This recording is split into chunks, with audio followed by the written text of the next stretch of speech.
নাম বাতিলে চক্রান্ত, ভবানীপুরে নাম বাতিলে চক্রান্ত। ভবানীপুর বিধানসভায় প্রায় ৪৫,০০০ নাম বাদ।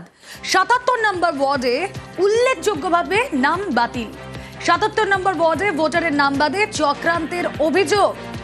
কাউন্সিলর বিএলএদের নিয়ে বৈঠকে দাবি মমতা বন্দ্যোপাধ্যায়। কথা বলবো, প্রতিনিধি আবির ঘোষাল রয়েছেন সঙ্গে। আবির, এদিনকে যে বৈঠক হয়েছে সেখানে কাউন্সিলর এবং যারা বিএলএ রয়েছেন তাদেরকে অনেক বেশি করে সজাগ এবং সতর্ক থাকতে বলেছেন। একই সঙ্গে হচ্ছে ৬৩ এবং ৭২ নম্বর ওয়ার্ড, এই দুটোতে আরো বেশি করে কাজ করার কথা বলা হয়েছে এবং ৭৭ নম্বর ওয়ার্ডে অনেক নাম বাদ দেওয়া হয়েছে। সেই প্রসঙ্গে সেখানকার যারা বিএলএ এবং কাউন্সিলর রয়েছেন তাদেরকেও বেশি করে নজর দিতে বলা হয়েছে।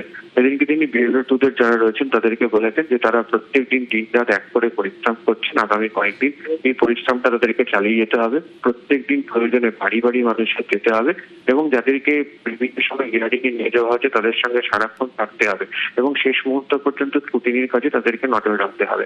এবং এই বিষয়ে বিএলএ প্রত্যেকদিন তাদের যে রিপোর্ট ফিরাদ হাকিম এবং দেবাশিস কুমারের কাছে পাঠাবেন, তারা মমতা বন্দ্যোপাধ্যায়ের কাছে পাঠাবেন এবং কোথাও কোনো ধরনের অসুবিধা হলে তড়িঘড়ি যেন যোগাযোগ করা হয়। কিন্তু এই ভোটার তালিকা সংক্রান্ত কাজে তারা যেন আরো সজাগ সতর্ক থাকেন এবং কয়েকটা দিন তারা যেভাবে কাজ করছেন সেই পরিশ্রম যেন আরো বেশি করে কাজ চালিয়ে যান, সেই সংক্রান্ত নির্দেশও আজকের বৈঠক থেকে তিনি দিয়েছেন বলে সূত্রের খবর।